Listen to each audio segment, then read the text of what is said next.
Good evening from Hofstra University in Hempstead, New York. I'm Lester Holt, anchor of NBC Nightly News. I want to welcome you to the first presidential debate. The participants tonight are Donald Trump and Hillary Clinton. This debate is sponsored by the Commission on Presidential Debates, a nonpartisan, nonprofit organization. The commission drafted tonight's format, and the rules have been agreed to by the campaigns. The 90-minute debate is divided into 6 segments, each 50 minutes long.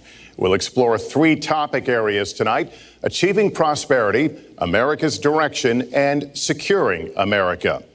At the start of each segment, I will ask the same lead-off question to both candidates, and they will each have up to 2 minutes to respond. From that point until the end of the segment, we'll have an open discussion. The questions are mine and have not been shared with the commission or the campaigns. The audience here in the room has agreed to remain silent so that we can focus on what the candidates are saying. I will invite you to applaud, however, at this moment as we welcome the candidates. Democratic nominee for President of the United States, Hillary Clinton, and Republican nominee for President of the United States, Donald J. Trump.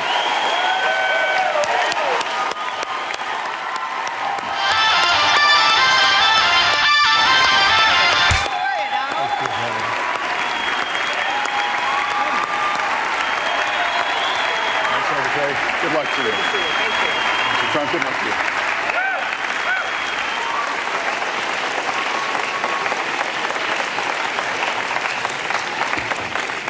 you. Well, I don't expect us to cover all the issues of this campaign tonight, but I remind everyone there are 2 more presidential debates scheduled. We are going to focus on many of the issues that voters tell us are most important, and we're going to press for specifics. I am honored to have this role, but this evening belongs to the candidates and just as important to the American people. Candidates, we look forward to hearing you articulate your policies and your positions, as well as your visions and your values. So, let's begin. We're calling this opening segment Achieving Prosperity, and central to that is jobs. There are 2 economic realities in America today. There's been a record 6 straight years of job growth, and new census numbers show incomes have increased at a record rate after years of stagnation. However, income inequality remains significant, and nearly half of Americans are living paycheck to paycheck. Beginning with you, Secretary Clinton, why are you a better choice than your opponent to create the kinds of jobs that will put more money into the pockets of American workers? Well, thank you, Lester, and thanks to Hofstra for hosting us. However, income inequality remains significant, and nearly half of Americans are living paycheck to paycheck. What kind of Beginning with you, Secretary Clinton, why are you a better choice than your opponent to create the kinds of jobs that will put more money into the pockets of American workers? Well, thank you, Lester, and thanks to Hofstra for hosting us. The central question in this election is really what kind of country we want to be and what kind of future we'll build together. Today is my granddaughter's 2nd birthday, so I think about this a lot. First, we have to build an economy that works for everyone, not just those at the top. That means we need new jobs, good jobs, with rising incomes.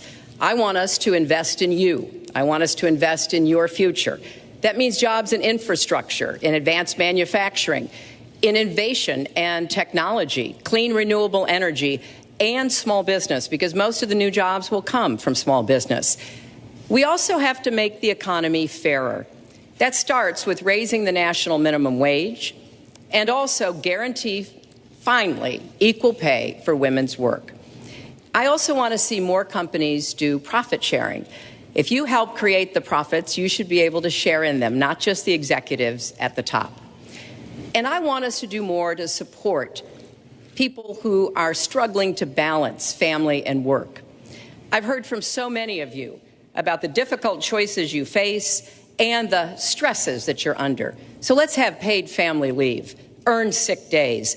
Let's be sure we have affordable child care and debt-free college. How are we going to do it? We're going to do it by having the wealthy pay their fair share and close the corporate loopholes.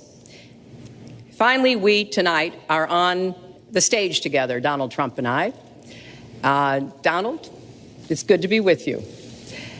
We're going to have a debate where we are talking about the important issues facing our country. You have to judge us. Who can shoulder the immense, awesome responsibilities of the presidency? Who can put into action the plans that will make your life better? I hope that I will be able to earn your vote on November 8th. Secretary Clinton, thank you. Mr. Trump, the same question to you. It's about putting more money into the pockets of American workers. You have up to 2 minutes. Thank you, Lester. Our jobs are fleeing the country. They're going to Mexico. They're going to many other countries. You look at what China is doing to our country in terms of making our product. They're devaluing their currency, and there's nobody in our government to fight them. And we have a very good fight, and we have a winning fight, because they're using our country as a piggy bank to rebuild China, and many other countries are doing the same thing. So we're losing our good jobs, so many of them. When you look at what's happening in Mexico, a friend of mine who builds plants said it's the eighth wonder of the world. They're building some of the biggest plants anywhere in the world, some of the most sophisticated, some of the best plants. With the United States, as he said, not so much. So Ford is leaving. You see that, their small car division leaving. Thousands of jobs, leaving Michigan, leaving Ohio. They're all leaving, and we can't allow it to happen anymore. As far as child care is concerned and so many other things, I think Hillary and I agree on that. We probably disagree a little bit as to numbers and amounts and what we're going to do, but perhaps we'll be talking about that later. But we have to stop our jobs from being stolen from us. We have to stop our companies from leaving the United States, and with it, firing all of their people. All you have to do is take a look at Carrier Air Conditioning in Indianapolis. They fired 1,400 people. They're going to Mexico. So many, hundreds and hundreds of companies are doing this. We cannot let it happen. Under my plan, I'll be reducing taxes tremendously, from 35% to 15% for companies, small and big businesses. That's going to be a job creator like we haven't seen since Ronald Reagan. It's going to be a beautiful thing to watch. Companies will come, they will build, they will expand, new companies will start, and I look very, very much forward to doing it. We have to renegotiate our trade deals, and we have to stop these countries from stealing our companies and our jobs. Secretary Clinton, would you like to respond? Well, I think that trade is an important issue. Of course, we are 5% of the world's population. We have to trade with the other 95%. And we need to have smart, fair trade deals. We also, though, need to have a tax system that rewards work and not just financial transactions. And the kind of plan that Donald has put forth would be trickle-down economics all over again. In fact, it would be the most extreme version, the biggest tax cuts for the top percent of the people in this country than we've ever had. I call it trumped up trickle-down, because that's exactly what it would be. That is not how we grow the economy. We just have a different view about what's best for growing the economy, how we make investments that will actually produce jobs and rising incomes. I think we come at it from somewhat different perspectives. I understand that. You know, Donald was very fortunate in his life, and that's all to his benefit. He started his business with $14 million borrowed from his father, and he really believes that the more you help wealthy people, the better off we'll be, and that everything will work out from there. I don't buy that. I have a different experience. My father was a small businessman. He worked really hard. He printed drapery fabrics on long tables where he pulled out those fabrics and he went down with a silk screen and dumped the paint in and took the squeegee and kept going. And so what I believe is the more we can do for the middle class, the more we can invest in you, your education, your skills, your future, the better we will be off and the better we'll grow. That's the kind of economy I want us to see again. Let me follow up with Mr. Trump if I can. You've talked about creating 25 million jobs, and you've promised to bring back millions of jobs for Americans. How are you going to bring back the industries that have left this country for cheaper labor overseas? How specifically are you going to tell American manufacturers that you have to come back? Well, for one thing, and before we start on that, my father gave me a very small loan in 1975, and I built it into a company that's worth many, many billions of dollars with some of the greatest assets in the world.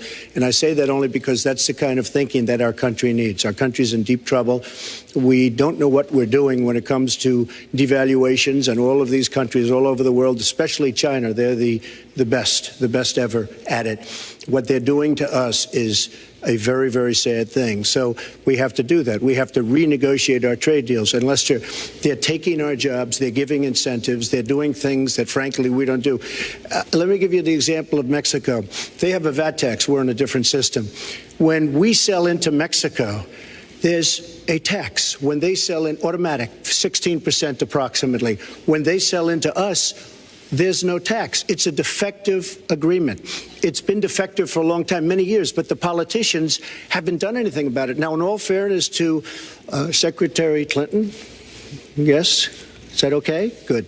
I want you to be very happy. It's very important to me. But in all fairness to Secretary Clinton, when she started talking about this, it was really very recently. She's been doing this for 30 years. And why hasn't she made the agreements better? The NAFTA agreement is defective just because of the tax and many other reasons, but just because of the fact. Let me interrupt just a moment. Secretary Clinton and others, politicians, should have been doing this for years, not right now because of the fact that we've created a movement. They should have been doing this for years. What's happened to our jobs and our country and our economy generally is, look, we owe $20 trillion. We cannot do it any longer, Lester. Back to the question, though, how do you specifically bring back jobs? American manufacturers, how do you make them bring the jobs back? Well, the first thing you do is don't let the jobs leave. The companies are leaving. I could name, there are thousands of them. They're leaving, and they're leaving in bigger numbers than ever. And what you do is you say, fine, you want to go to Mexico or some other country, good luck. We wish you a lot of luck. But if you think you're going to make your air conditioners or your cars or your cookies or whatever you make and bring them into our country without a tax, you're wrong. And once you say you're going to have to tax them coming in, and our politicians never do this because they have special interests, and the special interests want those companies to leave because in many cases they own the companies. So what I'm saying is we can stop them from leaving. We have to stop them from leaving, and that's a big, big factor. Let me let Secretary Clinton get in there. Let's stop for a second and remember where we were 8 years ago. We had the worst financial crisis, the Great Recession, the worst since the 1930s. That was in large part because of tax policies that slashed taxes on the wealthy, failed to invest in the middle class, took their eyes off of Wall Street, and created a perfect storm. In fact, Donald was one of the people who rooted for the housing crisis. He said back in 2006, gee, I hope it does collapse because then I can go in and buy some and make some money. Well, it did collapse. That's called business, by the way. 9 million people lost their jobs. 5 million people lost their homes, and $13 trillion in family wealth was wiped out. Now, we have come back from that abyss, and it has not been easy. So we're now on the precipice of having a potentially much better economy. But the last thing we need to do is to go back to the policies that failed us in the first place. Independent experts have looked at what I've proposed and looked at what Donald's proposed, and basically they've said this, that if his tax plan, which would blow up the debt by over $5 trillion and would in some instances disadvantage middle-class families compared to the wealthy, were to go into effect, we would lose 3.5 million jobs and maybe have another recession. They've looked at my plans and they've said, okay, if we can do this, and I intend to get it done, we will have 10 million more new jobs because we will be making investments where we can grow the economy. Take clean energy. Some country is going to be the clean energy superpower of the 21st century. Donald thinks that climate change is a hoax perpetrated by the Chinese. I think it's real. I did not. Science is real. I do not say that. And I think it's important that we grip this and deal with it, both at home and abroad. And here's what we can do. We can deploy 500 million more solar panels. We can have enough clean energy to power every home. We can build a new modern electric grid. That's a lot of jobs. That's a lot of new economic activity. So I've tried to be very specific about what we can and should do, and I am determined that we're going to get the economy really moving again, building on the progress we've made over the last 8 years, but never going back to what got us in trouble in the first place. Mr. Trump. She talks about solar panels. We invested in a solar company, our country. That was a disaster. They lost plenty of money on that one. Now, look, I'm a great believer in all forms of energy, but we're putting a lot of people out of work. Our energy policies are a disaster. Our country is losing so much in terms of energy, in terms of paying off our debt. You can't do what you're looking to do with $20 trillion in debt. The Obama administration, from the time they've come in, is over 230 years worth of debt, and he's topped it. He's doubled it in a course of almost 8 years, 7.5 years to be semi-exact. So I will tell you this. We have to do a much better job at keeping our jobs, and we have to do a much better job at giving companies incentive to build new companies or to expand, because they're not doing it. And all you have to do is look at Michigan and look at Ohio and look at all of these places where so many of their jobs and their companies are just leaving. They're gone. And Hillary, I just ask you this. You've been doing this for 30 years. Why are you just thinking about these solutions right now? For 30 years you've been doing it, and now you're just starting to think of solutions. Well, actually, I will bring back jobs. You can't bring back jobs. Well, actually, I have thought about this quite a bit. Yeah, for 30 years. I have, well, not quite that long. I think my husband did a pretty good job in the 1990s. I think a lot about what worked and how we can make it work again. Well, he approved 3 million NAFTA. new jobs, he approved a balanced NAFTA, budget, which is the single worst trade deal ever approved in this country. Incomes went up for everybody. Manufacturing jobs went up also in the 1990s, if we're actually going to look at the facts. When I was in the Senate, I had a number of trade deals that came before me, and I held them all to the same test. Will they create jobs in America? Will they raise incomes in America? And are they good for our national security? Some of them I voted for. The biggest one, a multinational one known as CAFTA, I voted against. And because I hold the same standards as I look at all of these trade deals. But let's not assume that trade is the only challenge we have in the economy. I think it is a part of it, and I've said what I'm going to do. I'm going to have a special prosecutor. We're going to enforce the trade deals we have, and we're going to hold people accountable. When I was Secretary of State, we actually increased American exports globally 30%. We increased them to China 50%. So I know how to really work to get new jobs and to get exports that help to create more new jobs. Well, you haven't done it in 30 years or 26 years. Well, any number you I've want to been do. a senator, You Donald, haven't done it. And you haven't I done have it. been a And Secretary of State, and I have Your done husband signed a lot. NAFTA, which was one of the worst things that ever happened to the that's your manufacturing opinion. industry. That is your opinion. You go to New England, you go to Ohio, Pennsylvania, you go anywhere you want, Secretary Clinton, and you will see devastation where manufacturing is down 30, 40, sometimes 50%. NAFTA is the worst trade deal maybe ever signed anywhere, but certainly ever signed in this country. And now you want to approve Trans-Pacific Partnership. You were totally in favor of it. Then you heard what I was saying, how bad it is, and you said, I can't win that debate. But you know that if you did win, you would approve that, and that will be almost as bad as NAFTA. Nothing will ever top NAFTA. That is just not accurate. I was against it once it was finally negotiated and the terms were laid out. I wrote about that in... You called it the gold standard. You called it the gold standard of trade deals. You said it's the finest deal you've ever seen. No. And then you heard what I said about it, and all of a sudden you were against it. Well, Donald, I know you live in your own reality, but that is not the facts. The facts are, I did say I hoped it would be a good deal, but when it was negotiated, which I was not responsible for, I concluded it wasn't. I wrote about that. So is it President Obama's fault? Is it President Obama's fault? Even announced. Look, there are Secretary, is it President Obama's fault? There are because he's pushing it. There are different views about what's good for our country, our economy, and our leadership in the world. And I think it's important to look at what we need to do to get the economy going again. That's why I said new jobs with rising incomes, investments, not in more tax cuts that would add $5 trillion to the debt. But you have no in plan. Oh, I do. Secretary, in fact, you I have no written plan. A book about it. It's called Stronger Together. You can pick it up That's tomorrow about all you- Folks, at we're the gonna- bookstore or at an airport near you. We're gonna- But it's because I see this. We need to have strong growth, fair growth, sustained growth.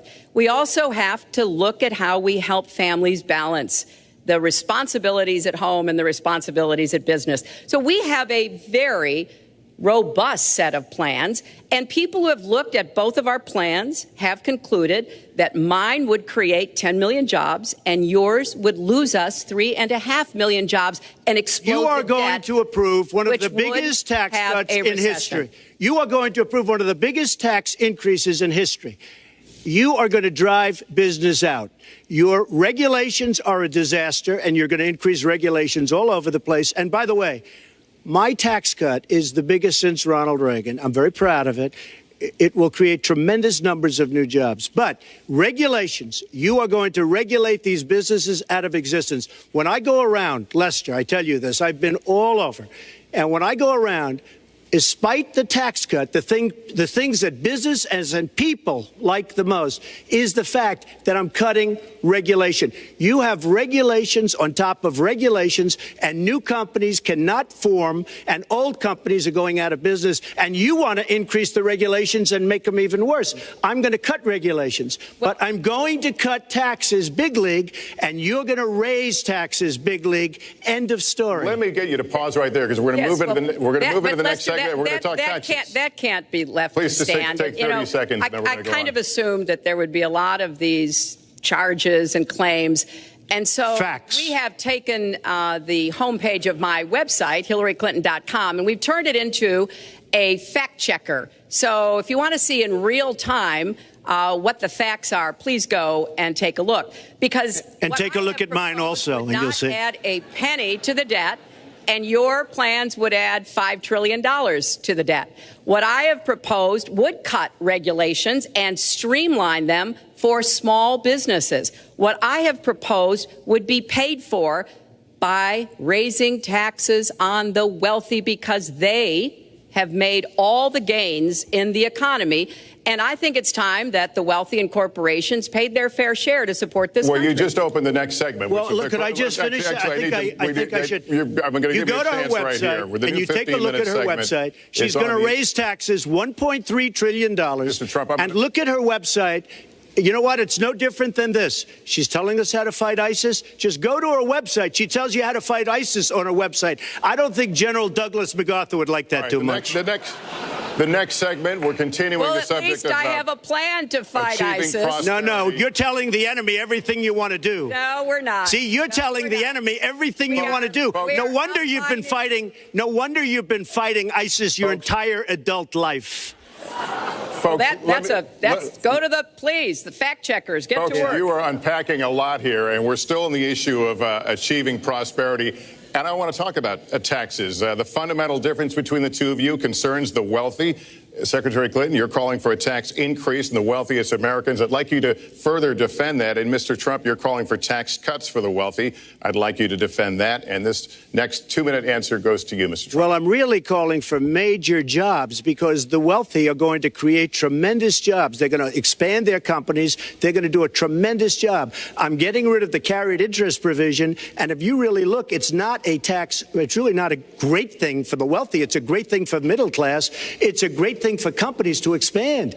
And when these people are going to put billions and billions of dollars into companies, and when they're going to bring $2.5 trillion back from overseas, where they can't bring the money back because politicians like Secretary Clinton the money back because the taxes are so onerous and the bureaucratic red tape. So what is so bad? So what they're doing is they're leaving our country, and they're, believe it or not, leaving because taxes are too high and because some of them have lots of money outside of our country. And instead of bringing it back and putting the money to work because they can't work out a deal to, and everybody agrees it should be brought back.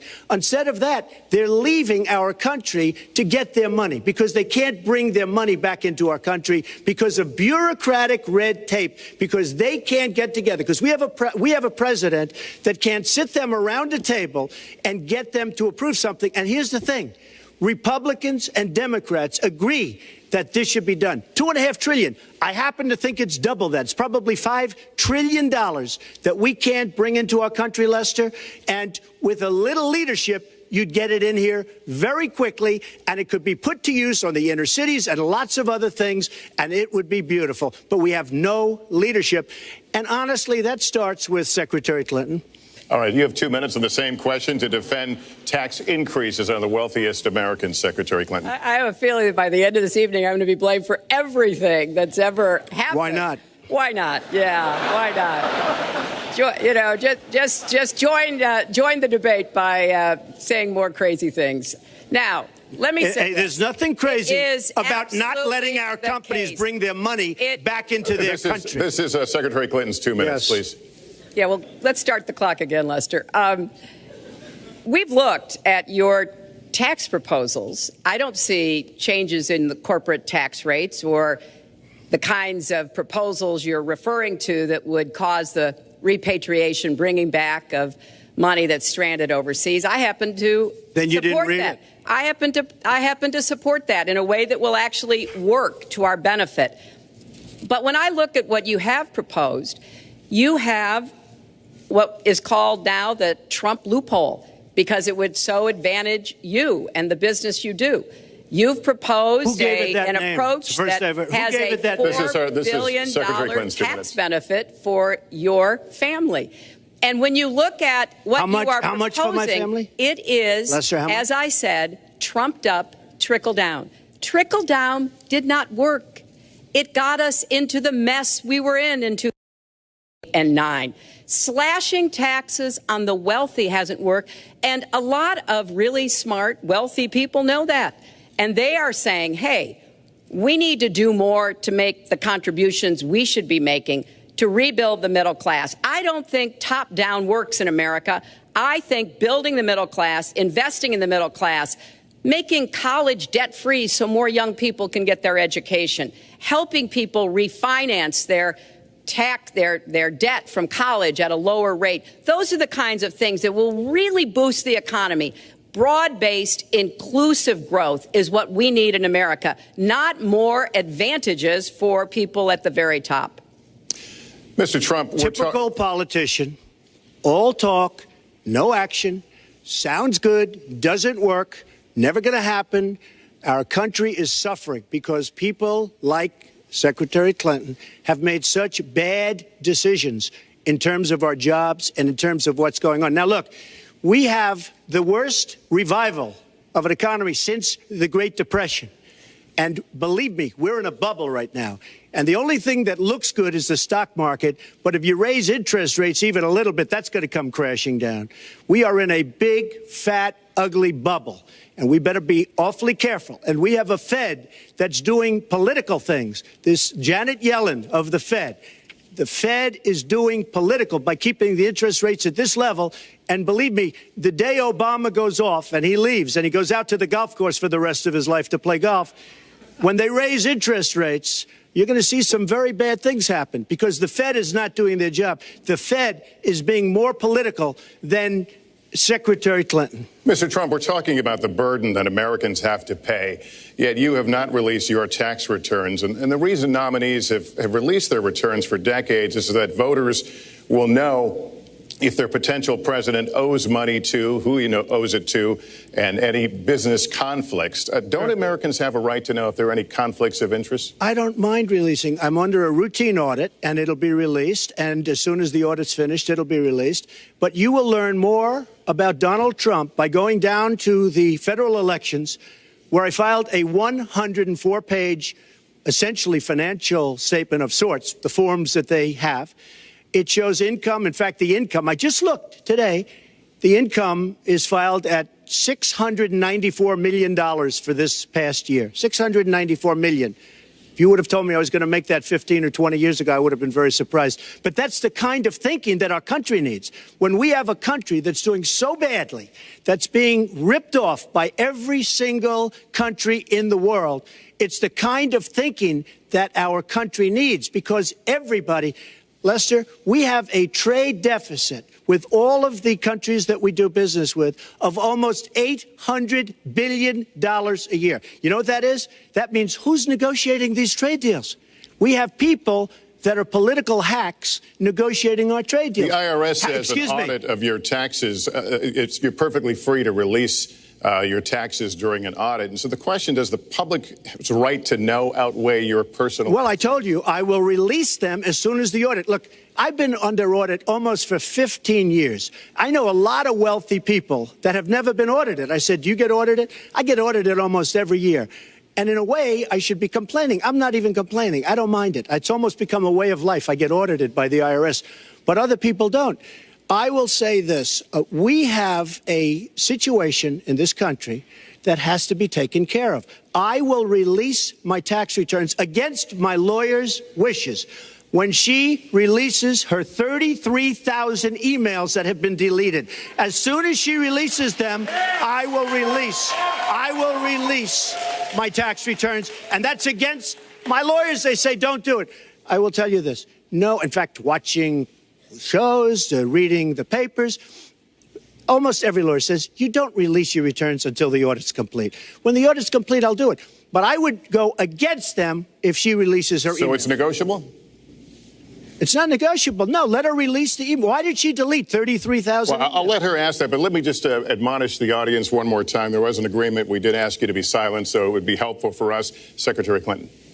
Well, I think you've just seen another example of bait and switch here. For 40 years, everyone running for president has released their tax returns. You can go and see nearly, I think, 39, 40 years of our tax returns, but everyone has done it. We know the IRS has made clear there is no prohibition on releasing it when you're under audit. So you've got to ask yourself, why won't he release his tax returns? And I think there may be a couple of reasons. First, maybe he's not as rich as he says he is. Second, maybe he's not as charitable as he claims to be. Third, we don't know all of his business dealings, but we have been told through investigative reporting that he owes about $650 million to Wall Street and foreign banks.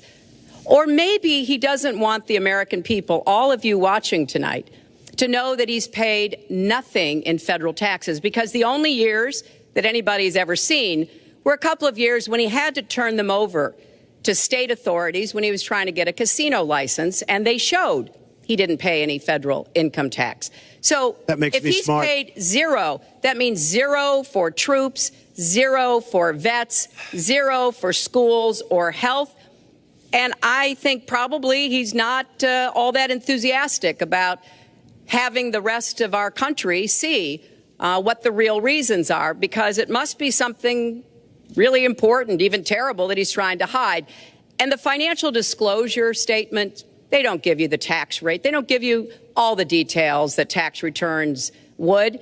And it just seems to me that this is something that the American people deserve to see. And I have no reason to believe that he's ever going to release his tax returns, because there's something he's hiding.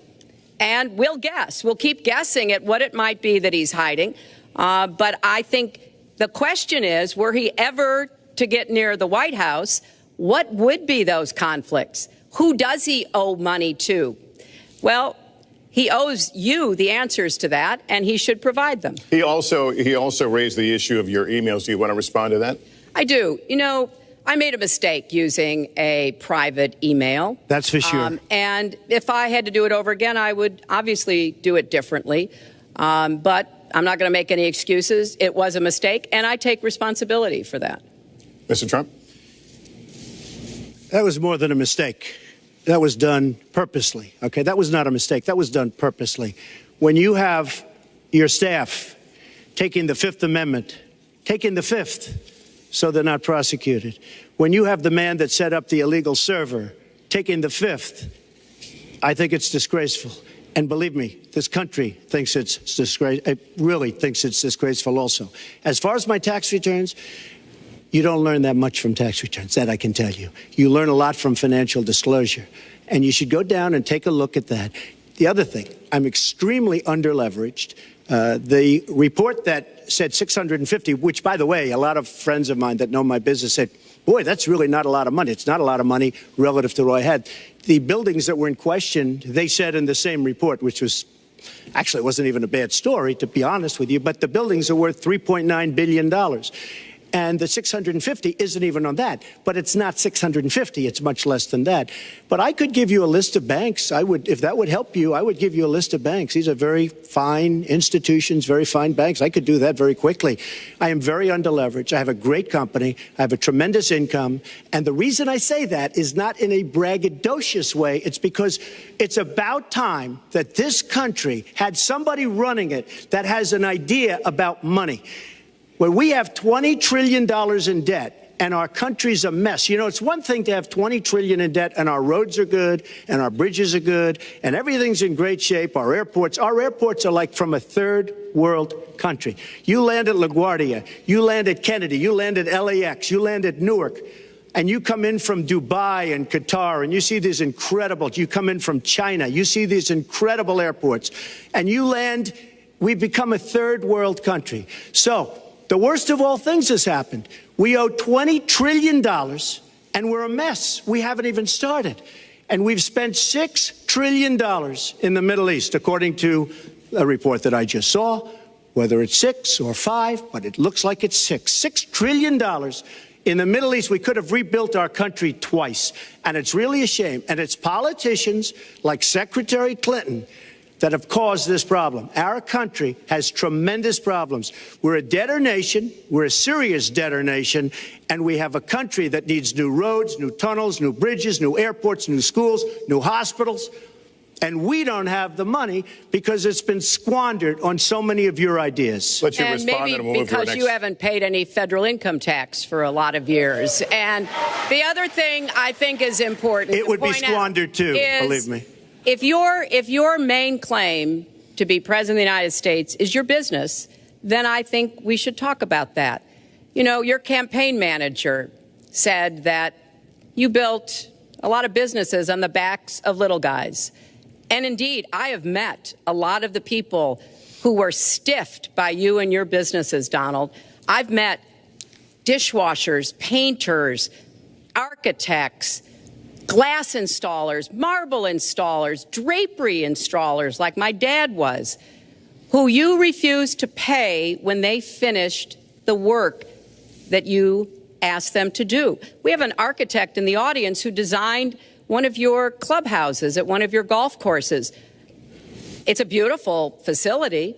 It immediately was put to use, and you wouldn't pay what the man needed to be paid, what he was charging you. Maybe he didn't do a good job, and I was unsatisfied with his work, which our country should do too. The thousands of people that you have stiffed over the course of your business not deserve some kind of apology from someone who has taken their labor, taken the goods that they produced, and then refused to pay them. I can only say that I'm certainly relieved that my late father never did business with you. He provided a good middle-class life for us, but the people he worked for, he expected the bargain to be kept on both sides. And when we talk about your business, you've taken business bankruptcy 6 times. There are a lot of great business people that have never taken bankruptcy once. You call yourself the king of debt. You talk about leverage. You even at one time suggested that you would try to negotiate down the national debt of the United States. Well, sometimes there's not a direct transfer of skills from business to government, but sometimes what happened in business would be really bad for government. Let's let Mr. And Trump we need to be very clear about that. Look, it's all words. It's all sound bites. I built an unbelievable company, some of the greatest assets anywhere in the world, real estate assets anywhere in the world, beyond the United States, in Europe, lots of different places. It's an unbelievable company. But on occasion, 4 times, we used certain laws that are there. And when Secretary Clinton talks about people that didn't get paid, first of all, they did get paid a lot. but taking advantage of the laws of the nation. Now, if you want to change the laws, you've been there a long time, change the laws. But I take advantage of the laws of the nation because I'm running a company. My obligation right now is to do well for myself, my family, my employees, for my companies. And that's what I do. But what she doesn't say is the tens of thousands of people that are unbelievably happy and that love me. I'll give you an example. We're just opening up on Pennsylvania Avenue, right next to the White House. So if I don't get there one way, I'm going to get to Pennsylvania Avenue another. But we're opening the old post office. Under budget, ahead of schedule, saved tremendous money. I'm a year ahead of schedule.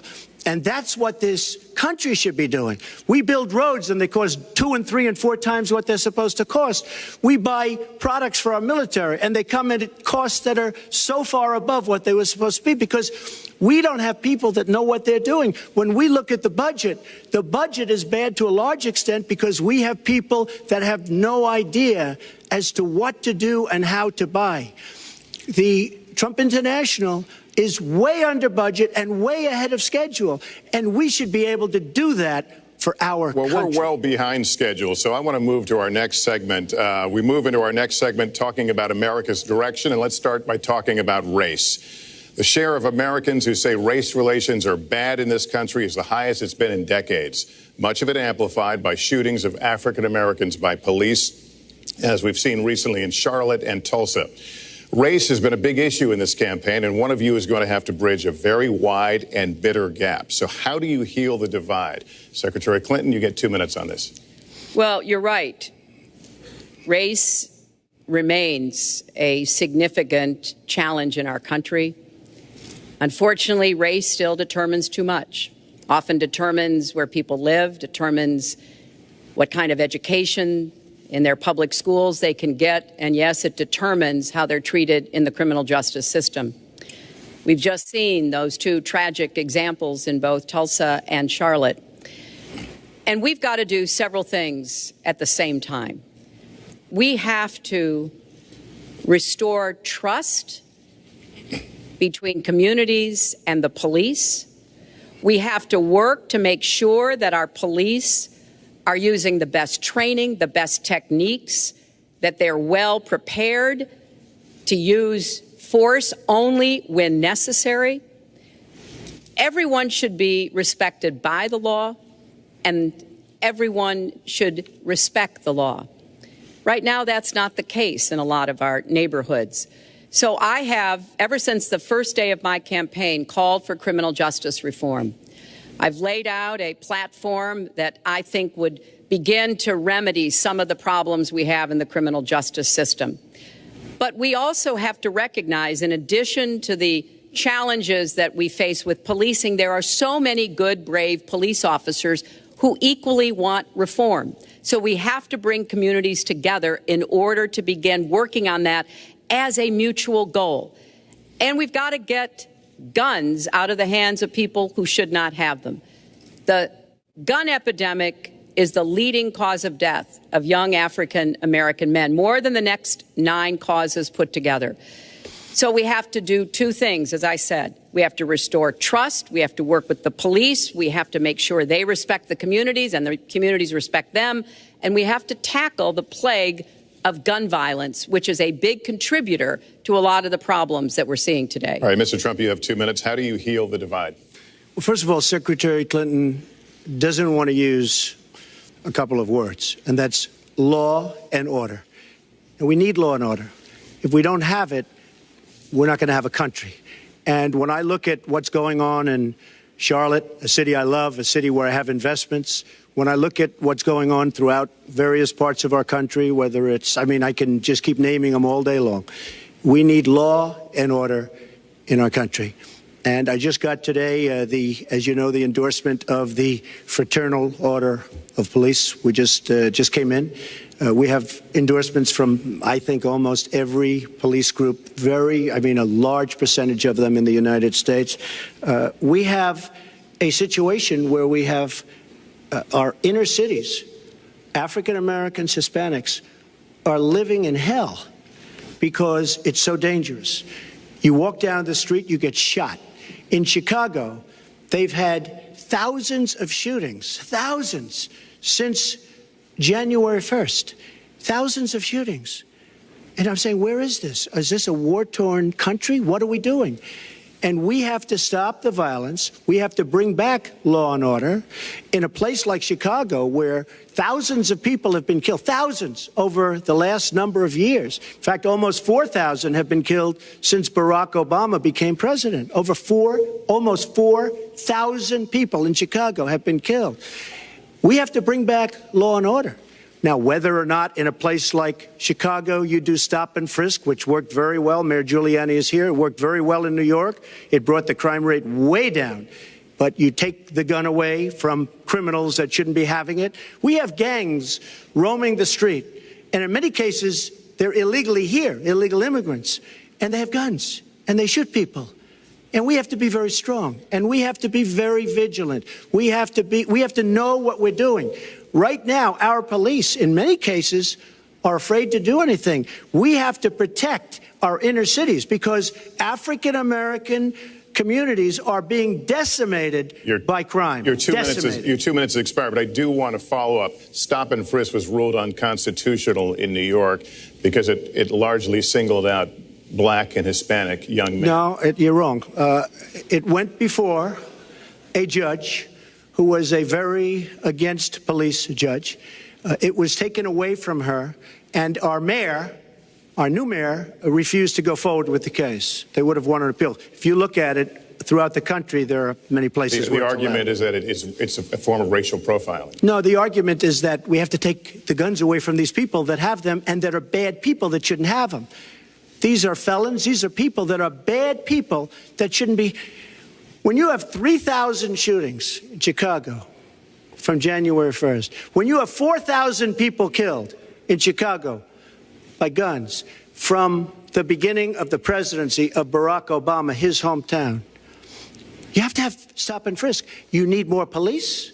You need a better community relation. You don't have good community relations in Chicago. It's terrible. I have property there. It's terrible what's going on in Chicago. But when you look, and Chicago's not the only, you go to Ferguson, you go to so many different places. You need better relationships. I agree with Secretary Clinton on this. You need better relationships between the communities and the police, because in some cases it's not good. But you look at Dallas, where the relationships were really studied. The relationships were really a beautiful thing. And then 5 police officers were killed one night very violently. So there's some bad things going on, some really bad things. Secretary Clinton, but we need, Lester, we need law and order. And we need law and order in the inner cities, because the people that are most affected by what's happening are African American and Hispanic people. And it's very unfair to them what our politicians are allowing to happen. Secretary Clinton.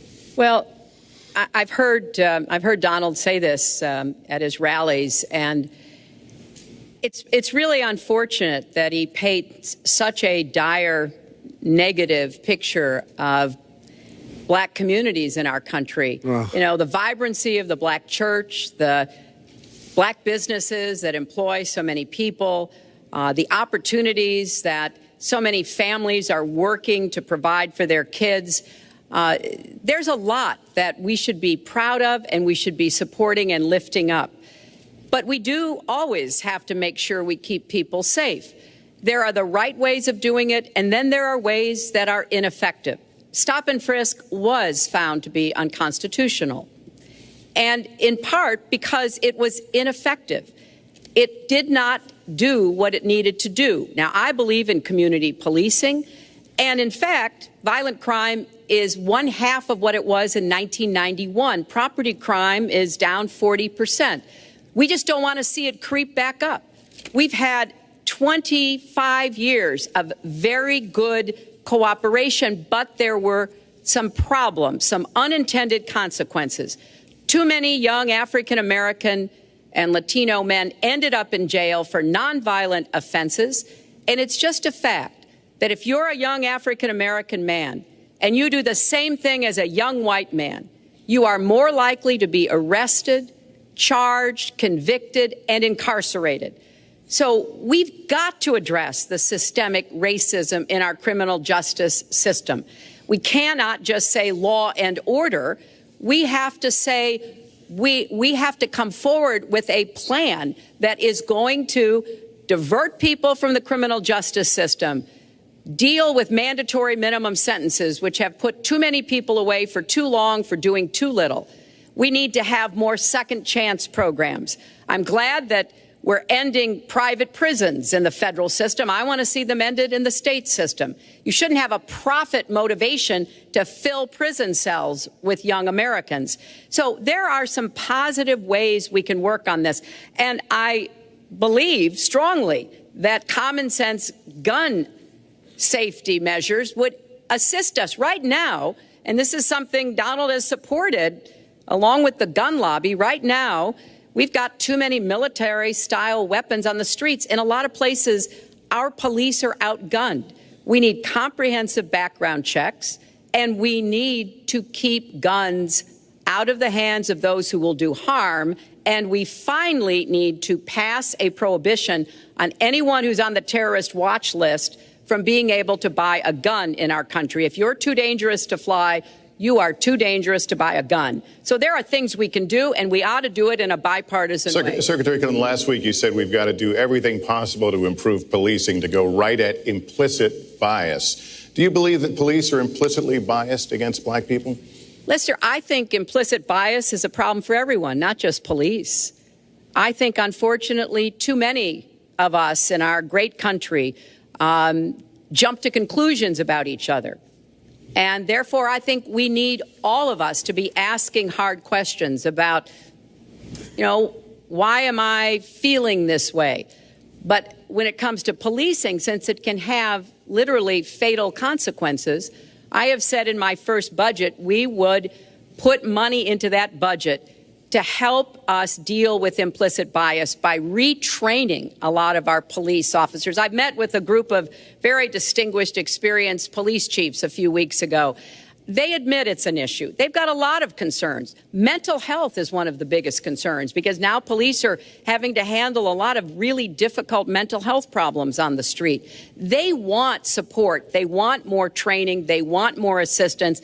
And I think the federal government could be in a position where we would offer and provide that. I'd like to respond. Please. First of all, I agree, and a lot of people, even within my own party, want to give certain rights to people on watch lists and no-fly lists. I agree with you. When a person is on a watch list or a no-fly list, and I have the endorsement of the NRA, which I'm very proud of. These are very, very good people, and they're protecting the Second Amendment. But I think we have to look very strongly at no-fly lists and watch lists. And when people are on there, even if they shouldn't be on there, we'll help them. We'll help them legally. We'll help them get off. But I tend to agree with that quite strongly. I do want to bring up the fact that you were the one that brought up the word super predator about young black youth. And that's a term that I think was it's been horribly met, as you know. I think you've apologized for it. But I think it was a terrible thing to say. And when it comes to stop and frisk, you're talking about taking guns away. Well, I'm talking about taking guns away from gangs and people that use them. And I really don't think you disagree with me on this, if you want to know the truth. I think maybe there's a political reason why you can't say it, but I really don't believe. In New York City, stop and frisk, we had 2,200 murders, and stop and frisk brought it down to 500 murders. 500 murders is a lot of murders. Hard to believe. 500 is like supposed to be good. But we went from 2,200 to 500, and it was continued on by Mayor Bloomberg, and it was terminated by current mayor.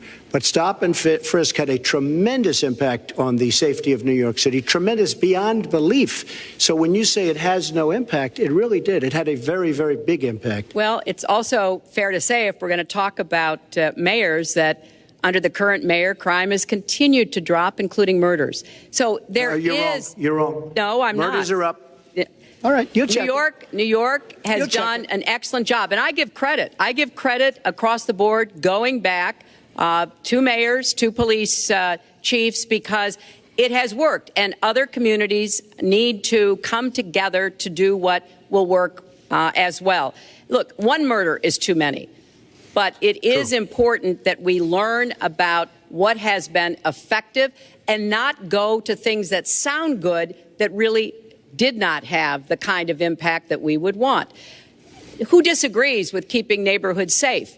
But let's also add, no one should disagree about respecting the rights of young men who live in those neighborhoods. And so we need to do a better job of working again with the communities, faith communities, business communities, as well as the police to try to deal with this problem. This conversation is about race, and so, Mr. Trump, I have to ask you. But I'd like to just respond, if I might. Please, 20 seconds. I'd just like to respond. Please respond, then I've got to follow up. Look, the African-American community has been let down by our politicians. They talk good around election time, like right now, and after the election, they said, see you later, I'll see you in 4 years. The African-American community, look, the community within the inner cities has been so badly treated. They've been abused and used in order to get votes by Democrat politicians, because that's what it is. They've controlled these communities for up to 100 years. Mr. Trump, let me... Unbroken. And I will tell you, you look at the inner cities, and I just left Detroit, and I just left Philadelphia, and you've seen me. I've been all over the place. You decided to stay home, and that's okay. But I will tell you, I've been all over, and I've met some of the greatest people I'll ever meet within these communities, and they are very, very upset with what their politicians have told them and what their politicians have done. Mr. Trump, I think Donald just criticized me for preparing for this debate. And yes, I did. And you know what else I prepared for? I prepared to be president. And I think that's a good thing. Mr. Trump, for 5 years, you perpetuated a false claim that the nation's first black president was not a natural-born citizen. You questioned his legitimacy. In the last couple of weeks, you acknowledged what most Americans have accepted for years. The president was born in the United States. Can you tell us what took you so long? I'll tell you just very simple to say. Sidney Blumenthal works for the campaign and very close friend of Secretary Clinton. And her campaign manager, Patty Doyle, went to, during the campaign, her campaign against President Obama, fought very hard. And you can go look it up and you can check it out. And if you look at CNN this past week, Patty Solis Doyle was on Wolf Blitzer saying that this happened. Blumenthal sent McClatchy, highly respected reporter at McClatchy, to Kenya to find out about it. They were pressing it very hard. She failed to get the birth certificate. When I got involved, I didn't fail. I got him to give the birth certificate. So I'm satisfied with it, and I'll tell you why I'm satisfied with it. That was because I want to get on to defeating ISIS, because I want to get on to creating jobs, because I want to get on to having a strong border, because I want to get on to things that are very important to me and that are very important to the country. I will let you respond. That's important, but I just want to get the answer here. The birth certificate was produced in 2011. You continued to tell the story and question the president's legitimacy in 2012, 13, 14, 15, as recently as January. So the question is, what changed your mind? Well, nobody was pressing it. Nobody was caring much about it. I figured you'd ask the question tonight, of course, but nobody was caring much about it. But I was the one that got him to produce the birth certificate, and I think I did a good job. Secretary Clinton also fought it. I mean, now everybody in mainstream is going to say, oh, that's not true. Look, it's true. Sidney Blumenthal sent a reporter. You just have to take a look at CNN last week, the interview with your former campaign manager, and she was involved. But just like she can't bring back jobs, she can't produce. I'm sorry, I'm just going to follow up, and I will let you respond to that because there's a lot there. But we're talking about racial healing in this segment.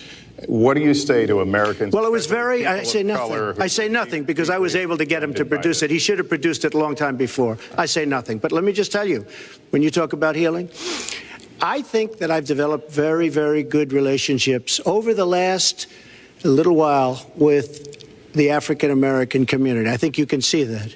And I feel that they really wanted me to come to that conclusion, and I think I did a great job and a great service, not only for the country, but even for the president, in getting him to produce his birth certificate. Secretary Clinton.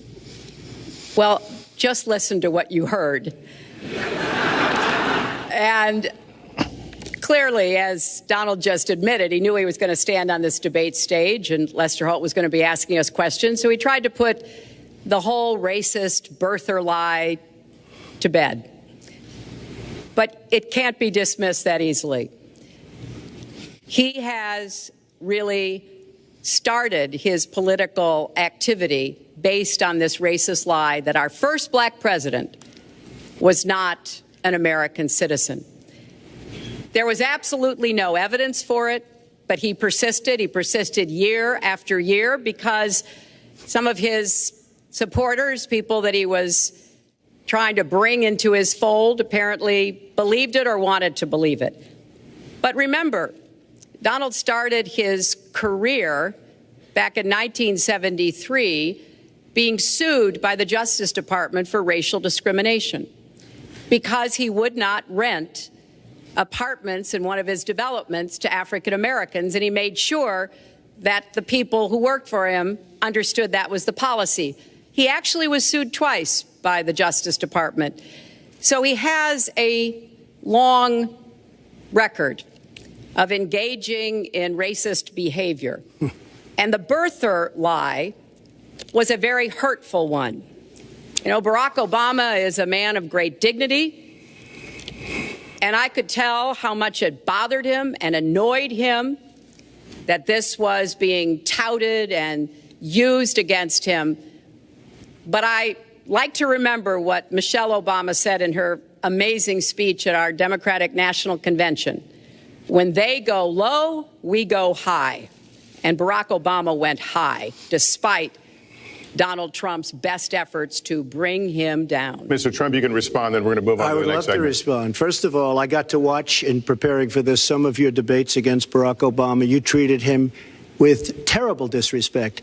And I watched the way you talk now about how lovely everything is and how wonderful you are. It doesn't work that way. You were after him. You were trying to. You even sent out, or your campaign sent out, pictures of him in a certain garb, very famous pictures. I don't think you can deny that. But just last week, your campaign manager said it was true. So when you try to act holier than thou, it really doesn't work. It really doesn't. Now, as far as the lawsuit, yes, when I was very young, I went into my father's company, had a real estate company in Brooklyn and Queens, and we, along with many, many other companies throughout the country, it was a federal lawsuit, were sued. We settled the suit with no admission of guilt. It was very easy to do, but they sued many people. I notice you bring that up a lot, and I also noticed the very nasty commercials that you do on me in so many different ways, which I don't do on you. Maybe I'm trying to save the money, but frankly, I look at that and I say, isn't that amazing? Because I settled that lawsuit with no admission of guilt, but that was a lawsuit brought against many real estate firms, and it's just one of those things. I'll go on one step further. In Palm Beach, Florida, tough community, a brilliant community, a wealthy community, probably the wealthiest community there is in the world.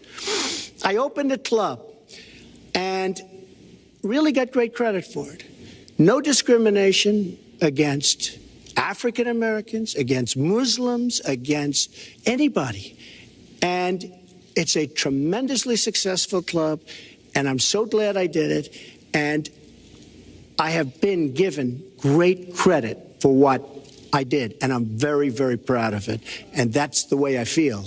That is the true way I feel. Our next segment is called Securing America. We want to start with a 21st century war happening every day in this country. Our institutions are under cyber attack, and our secrets are being stolen. So my question is, who's behind it, and how do we fight it? Secretary Clinton, this answer goes to you. Well, I think cybersecurity, cyber warfare will be one of the biggest challenges facing the next president, because clearly we're facing at this point two different kinds of adversaries. There are the independent hacking groups that do it mostly for commercial reasons, to try to steal information that they then can use to make money. But increasingly, we are seeing cyber attacks coming from states, organs of states. The most recent and troubling of these has been Russia. There's no doubt now that Russia has used cyber attacks against all kinds of organizations in our country, and I am deeply concerned about this. I know Donald's very praiseworthy of Vladimir Putin, but Putin is playing a really tough, long game here. And one of the things he's done is to let loose cyber attackers to hack into government files, to hack into personal files, hack into the Democratic National Committee. And we recently have learned that, that this is one of their preferred methods of trying to wreak havoc and collect information. We need to make it very clear, whether it's Russia, China, Iran, or anybody else, the United States has much greater capacity, and we are not going to sit idly by and permit state actors to go after our information, our private sector information or our public sector information. And we're going to have to make it clear that we don't want to use the kinds of tools that we have. We don't want to engage in a different kind of warfare, but we will defend the citizens of this country. And the Russians need to understand that. I think they've been treating it as almost a probing. How far would we go? How much would we do? And that's why I was so shocked when Donald publicly invited Putin to hack into Americans. That is just unacceptable. It's one of the reasons why 50 national security officials who served in Republican administration have said that Donald is unfit to be the commander-in-chief. It's comments like that that really worry people who understand the threats that we face. Mr. Trump, you have 2 minutes on the same question. Who's behind it and how do we fight it? I do want to say that I was just endorsed, and more are coming next week. It'll be over 200 admirals, many of them are here, admirals and generals endorsed me to lead this country. That just happened, and many more are coming, and I'm very proud of it. In addition, I was just endorsed by ICE. They've never endorsed anybody before on immigration. I was just endorsed by ICE. I was just recently endorsed 16,500 Border Patrol agents. So when Secretary Clinton talks about this, I mean, I'll take the admirals and I'll take the generals any day over the political hacks that I see that have led our country so brilliantly over the last 10 years with their knowledge, okay? Because look at the mess that we're in. Look at the mess that we're in. As far as the cyber, I agree to parts of what Secretary Clinton said.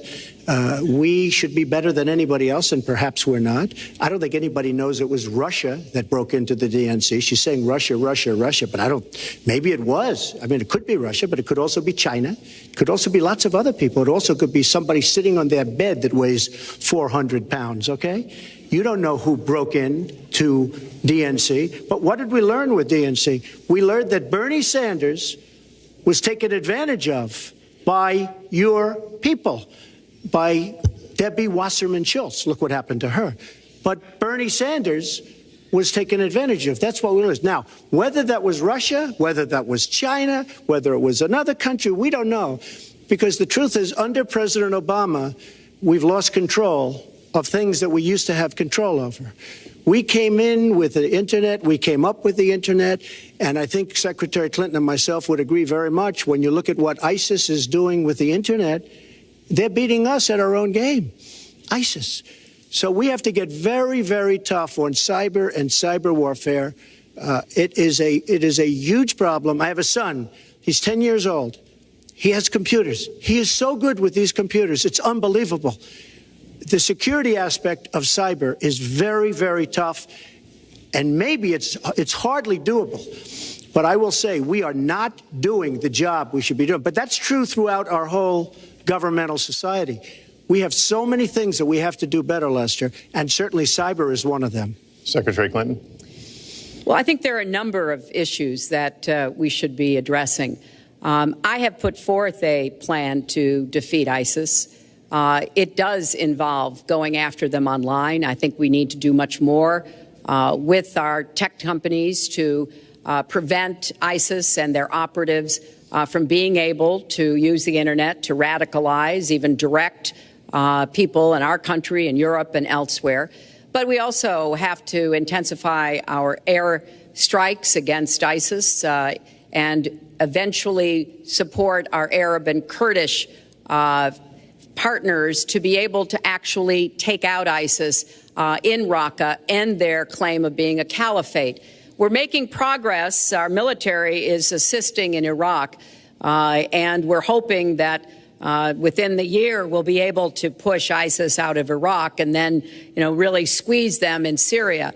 But we have to be cognizant of the fact that they've had foreign fighters coming to volunteer for them, foreign money, foreign weapons. So we have to make this the top priority. And I would also do everything possible to take out their leadership. I was involved in a number of efforts to take out al-Qaeda leadership when I was Secretary of State, including, of course, taking out bin Laden. And I think we need to go after Baghdadi as well, make that one of our organizing principles, because we've got to defeat ISIS and we've got to do everything we can to disrupt their propaganda efforts online. You mentioned ISIS, and we think of ISIS certainly as over there, but there are American citizens who have been inspired to commit acts of terror on American soil. The latest incident, of course, the bombings we just saw in New York and New Jersey, the knife attack at a mall in Minnesota, and the last year, deadly attacks in San Bernardino and Orlando. I'll ask this to both of you. Tell us specifically how you would prevent homegrown attacks by American citizens, Mr. Trump. Well, first I have to say one thing, very important. Secretary Clinton is talking about taking out ISIS. We will take out ISIS.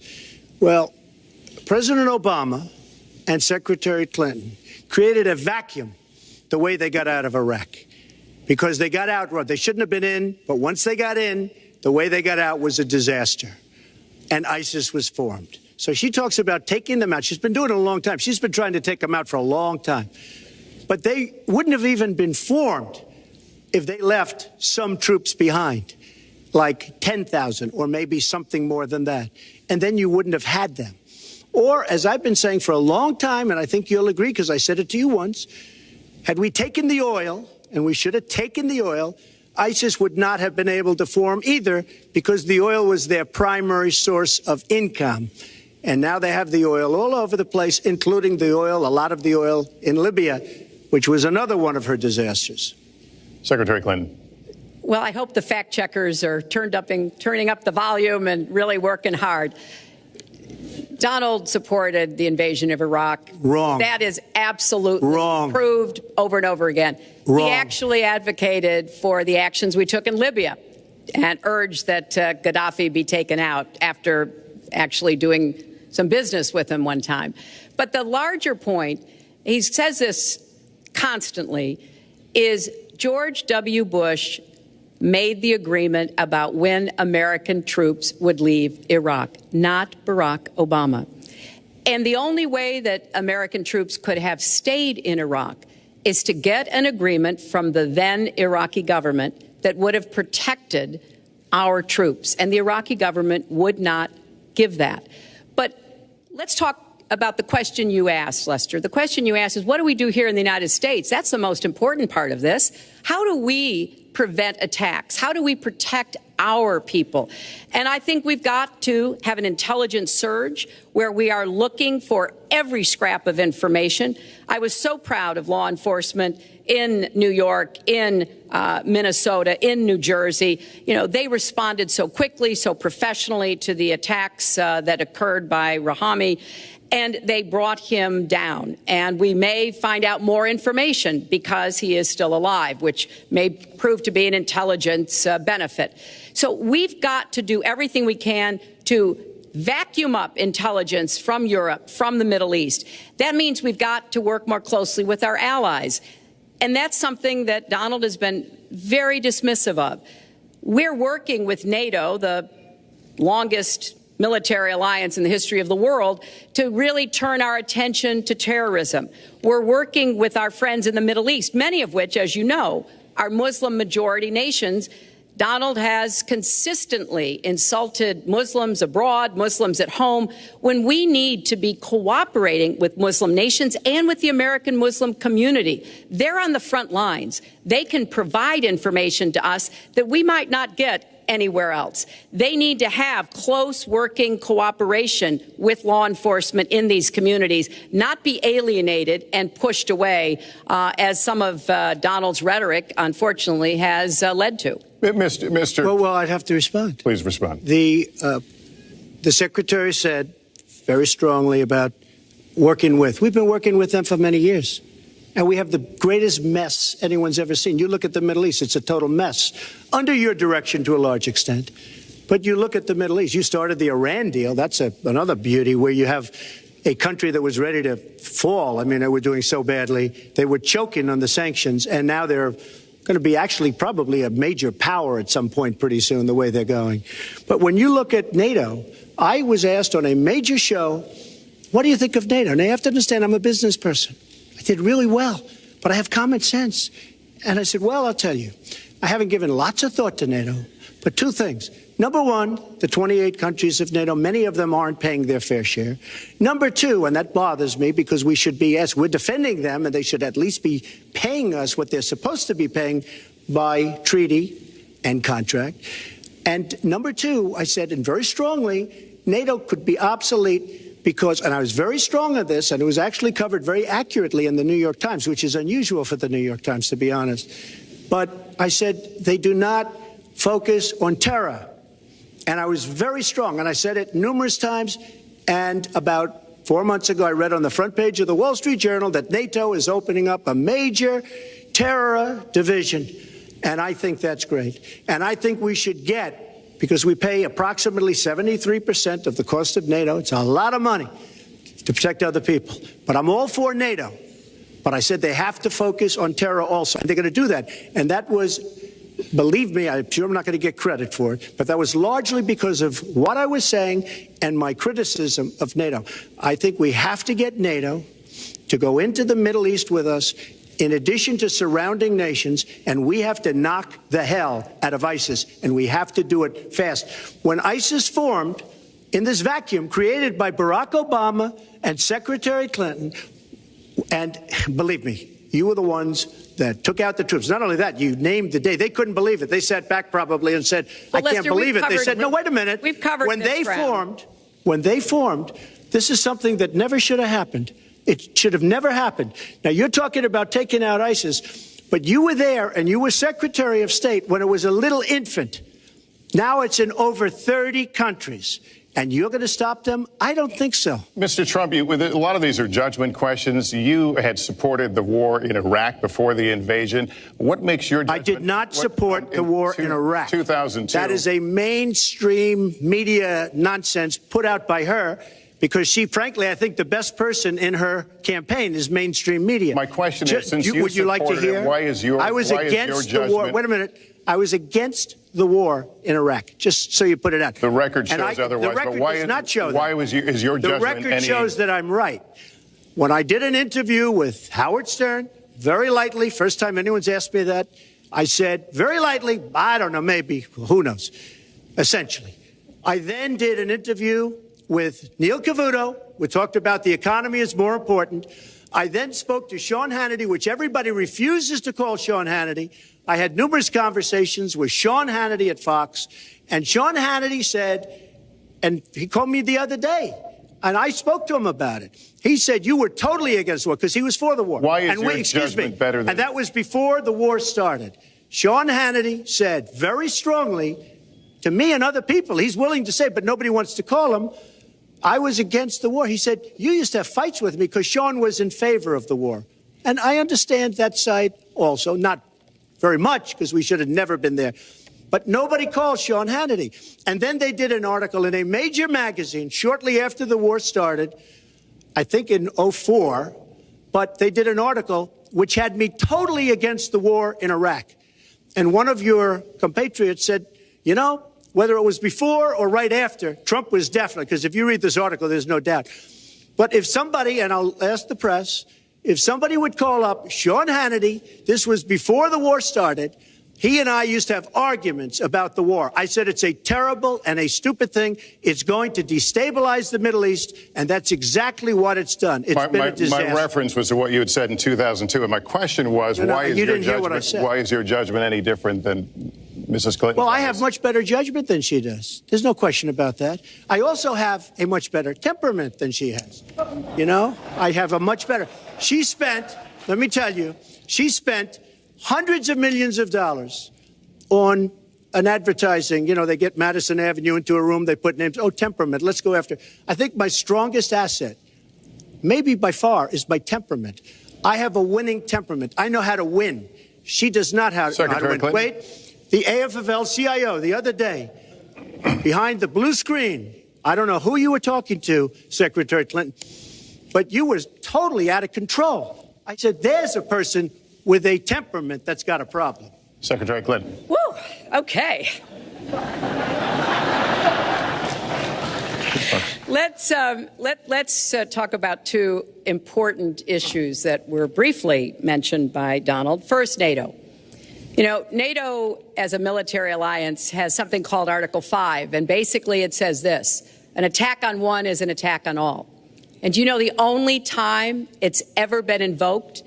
After 9/11, when the 28 nations of NATO said that they would go to Afghanistan with us to fight terrorism, something that they still are doing by our side. With respect to Iran, when I became Secretary of State, Iran was weeks away from having enough nuclear material to form a bomb. They had mastered the nuclear fuel cycle under the Bush administration. They had built covert facilities. They had stocked them with centrifuges that were whirling away. And we had sanctioned them. I voted for every sanction against Iran when I was in the Senate, but it wasn't enough. So I spent a year and a half putting together a coalition that included Russia and China to impose the toughest sanctions on Iran. And we did drive them to the negotiating table. And my successor, John Kerry, and President Obama got a deal that put a lid on Iran's nuclear program without firing a single shot. That's diplomacy. That's coalition building. That's working with other nations. The other day, I saw Donald saying that there were some Iranian sailors on a ship in the waters off of Iran, and they were taunting American sailors who were on a nearby ship. He said, you know, if they taunted our sailors, I'd blow them out of the water and start another war. That's not good judgment. That is not the right temperament to be commander-in-chief, to be taunted. And the worst part of what we've heard Donald say has been about nuclear weapons. He has said repeatedly that he didn't care if other nations got nuclear weapons, Japan, South Korea, even Saudi Arabia.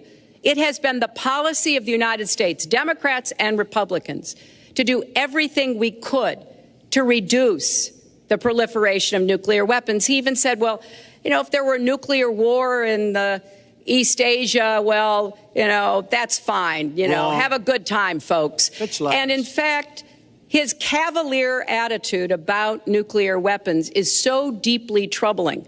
That is the #1 threat we face in the world, and it becomes particularly threatening if terrorists ever get their hands on any nuclear material. So a man who can be provoked by a tweet should not have his fingers anywhere near the nuclear codes, as far as I think anyone with any sense about this should be concerned. That line's getting a little bit old, I must say. Listen, it's a good one, though. I would like to, well describes the problem. It's not an accurate one at all. It's not an accurate one. So I just want to give a lot of things, and just to respond, I agree with her on one thing. The single greatest problem the world has is nuclear armament, nuclear weapons, not global warming like you think and your president thinks. Nuclear is the single greatest threat. Just to go down the list, we defend Japan, we defend Germany, we defend South Korea, we defend Saudi Arabia, we defend countries. They do not pay us what they should be paying us because we are providing tremendous service and we're losing a fortune. That's why we're losing. We lose on everything. I say, who makes these? We lose on everything. Well, I said that it's very possible that if they don't pay a fair share, because this isn't 40 years ago where we could do what we're doing. We can't defend Japan, a behemoth, selling us cars by the million. We need to move on. Wait, but it's very important. All I said was they may have to defend themselves or they have to help us out. We're a country that owes $20 trillion.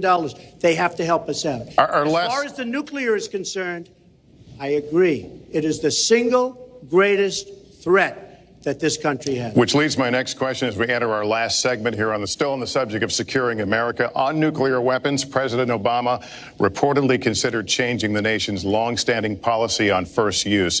Do you support the current policy? Mr. Trump, you have 2 minutes on that. Well, I have to say that, for what Secretary Clinton was saying about nuclear with Russia, she's very cavalier in the way she talks about various countries. But Russia's been expanding. They have a much newer capability than we do. We have not been updating from the new standpoint. I looked the other night, I was seeing B-52s. They're old enough that your father, your grandfather could be flying them. We are not keeping up with other countries. I would like everybody to end it, just get rid of it. But I would certainly not do first strike. I think that once the nuclear alternative happens, it's over. At the same time, we have to be prepared. I can't take anything off the table because you look at some of these countries, you look at North Korea, we're doing nothing there. China should solve that problem for us. China should go into North Korea. China is totally powerful as it relates to North Korea. And by the way, another one powerful is the worst deal I think I've ever seen negotiated that you started is the Iran deal. Iran is one of their biggest trading partners. Iran has power over North Korea. And when they made that horrible deal with Iran, they should have included the fact that they do something with respect to North Korea. And they should have done something with respect to Yemen and all these other places. And when asked to Secretary Kerry, why didn't you do that? Why didn't you add other things into the deal? One of the great giveaways of all time, including $400 million in cash. Nobody's ever seen that before. That turned out to be wrong. It was actually $1.7 billion in cash. Obviously, I guess, for the hostages, it certainly looks that way. So you say to yourself, why didn't they make the right deal? This is one of the worst deals ever made by any country in history. The deal with Iran will lead to nuclear problems. All they have to do is sit back 10 years, and they don't have to do much, and they're going to end up getting nuclear. I met with Bibi Netanyahu the other day. Believe me, he is not a happy camper. All right, Mrs. Clinton, Secretary Clinton, you have 2 minutes. Let me start by saying words matter. Words matter when you run for president, and they really matter when you are president. And I want to reassure our allies in Japan and South Korea and elsewhere that we have mutual defense treaties and we will honor them. It is essential that America's word be good. And so I know that this campaign has caused some questioning and some worries on the part of many leaders across the globe. I've talked with a number of them. But I want to, on behalf of myself and I think on behalf of a majority of the American people, say that, our word is good. It's also important that we look at the entire global situation. There's no doubt that we have other problems with Iran, but personally, I'd rather deal with the other problems having put that lid on their nuclear program than still to be facing that. And Donald never tells you what he would do. Would he have started a war? Would he have bombed Iran? If he's going to criticize a deal that has been very successful in giving us access to Iranian facilities that we never had before, then he should tell us what his alternative would be. But it's like his plan to defeat ISIS. He says it's a secret plan, but the only secret is that he has no plan. So we need to be more precise in how we talk about these issues. People around the world follow our presidential campaigns so closely, trying to get hints about what we will do. Can they rely on us? Are we going to lead the world with strength and in accordance with our values? That's what I intend to do. I intend to be a leader of our country that people can count on, both here at home and around the world, to make decisions that will further peace and prosperity, but also stand up to bullies, whether they're abroad or at home. We cannot let those who would try to destabilize the world, to interfere with American interests and security, to be given any opportunities at all. Is expired. Lester, one thing I'd like to say. Very quickly. I will go very quickly, but I will tell you that Hillary will tell you to go to her website and read all about how to defeat ISIS, which she could have defeated by never having it, get going in the first place. Right now, it's getting tougher and tougher to defeat them because they're in more and more places, more and more states, more and more nations. Mr. Trump. And it's a big problem. And as far as Japan is concerned, I want to help all of our allies. But we are losing billions and billions of dollars. We cannot be the policeman of the world. We cannot protect countries all over the world where they're not paying us what we need. We have just a few final questions. She doesn't say that because she's got no business ability. We need heart. We need a lot of things. But you have to have some basic ability. And sadly, she doesn't have that. All of the things that she's talking about could have been taken care of during the last 10 years, let's say, while she had great power. But they weren't taken care of. And if she ever wins this race, they won't be taken care of. Mr. Trump, this year, Secretary Clinton became the first woman nominated for president by a major party. Earlier this month, you said she doesn't have, quote, a presidential look. She's standing here right now. What did you mean by that? She doesn't have the look. She doesn't have the stamina. I said she doesn't have the stamina. And I don't believe she does have the stamina. To be president of this country, you need tremendous stamina. The quote was, I just don't think she has a presidential look. Wait a minute, unless you asked me a question. Did you ask me a question? You have to be able to negotiate our trade deals. You have to be able to negotiate, that's right, with Japan, with Saudi Arabia. I mean, can you imagine we're defending Saudi Arabia, and with all of the money they have, we're defending them and they're not paying? All you have to do is speak to them. Wait, you have so many different things you have to be able to do, and I don't believe that Hillary has the stamina. Let's let her respond. Well, as soon as he travels to 112 countries and negotiates a peace deal, a ceasefire, a release of dissidents, an opening of new opportunities in nations around the world, or even spends 11 hours testifying in front of a congressional committee, he can talk to me about stamina.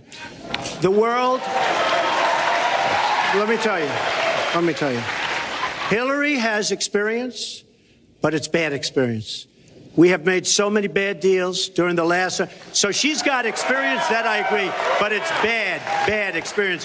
Whether it's the Iran deal that you're so in love with, where we gave them $150 billion back, whether it's the Iran deal, whether it's anything you can name, you almost can't name a good deal. I agree. She's got experience, but it's bad experience. And this country can't afford to have another 4 years of that kind of experience. We are at the final question. One thing, Lester, is, he tried to switch from looks to stamina.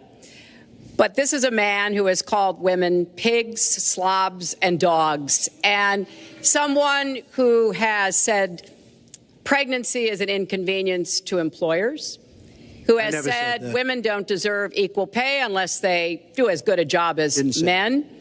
And one of the worst things he said was about a woman in a beauty contest. He loves beauty contests, supporting them and hanging around them. And he called this woman Miss Piggy. Then he called her Miss Housekeeping because she was Latina. Donald, she has a name. Where did you find her this? name Where is did you find Alicia this? Machado. Where did you find and it? she has become a U.S. citizen, and you can bet she's going to vote this November. Okay, good. let me just tell you. Mr. Trump, if you take 10 seconds, and then we're going to have the final question. Hillary is hitting me with tremendous commercials. Some of it said in entertainment. Some of it said somebody who's been very vicious to me, Rosie O'Donnell. I said very tough things to her, and I think everybody would agree that she deserves it, and nobody feels sorry for her. But you want to know the truth? I was going to say something extremely rough to Hillary, to her family, and I said to myself, I can't do it. I just can't do it. It's inappropriate. It's not nice. But she spent hundreds of millions of dollars on negative ads on me, many of which are absolutely untrue. They're untrue and they're misrepresentations. And I will tell you this, Lester, it's not nice. And I don't deserve that. But it's certainly not a nice thing that she's done. It's hundreds of millions of ads. And the only gratifying thing is I saw the polls come in today. And with all of that money, over $200 million is spent. And I'm either winning or tied. And I've spent practically nothing. One of you will not win this election. So my final question to you tonight, are you willing to accept the outcome as the will of the voters? Secretary Clinton? Well, I support our democracy. And sometimes you win, sometimes you lose. But I certainly will support the outcome of this election. And I know Donald's trying very hard to plant doubts about it, but I hope the people out there understand this election's really up to you. It's not about us so much as it is about you and your families and the kind of country and future you want. So I sure hope you will get out and vote as though your future depended on it, because I think it does. Mr. Trump, very quickly, the same question. Will you accept the outcome as the will of the voters? I want to make America great again. We are a nation that is seriously troubled. We're losing our jobs. People are pouring into our country. The other day, we were deporting 800 people, and perhaps they passed the wrong button, they pressed the wrong button, or perhaps, worse than that, it was corruption. We were, for good reason, ended up becoming citizens. Ended up becoming 800, and now it turned the election. I want to make America great again. I'm going to be able to do it. I don't believe Hillary will. The answer is, if she wins, I will absolutely support her. All right. Well, that is going to do it for us. That concludes our debate for this evening. A spirited one. We covered a lot of ground, not everything, as I suspected we would. The next presidential debates are scheduled for October 9th at Washington University in St. Louis and October 19th at the University of Nevada, Las Vegas. The conversation will continue. A reminder, the vice presidential debate is scheduled for October 4th at Longwood University in Farmville, Virginia. My thanks to Hillary Clinton and to Donald Trump and to Hofstra University for hosting us tonight. Good night, everyone. And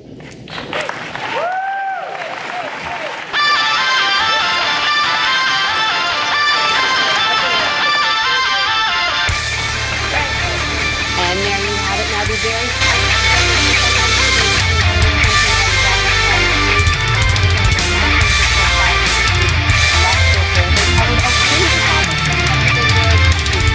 national security, tax returns, emails, race relations, the birther movement, ISIS, it all came up.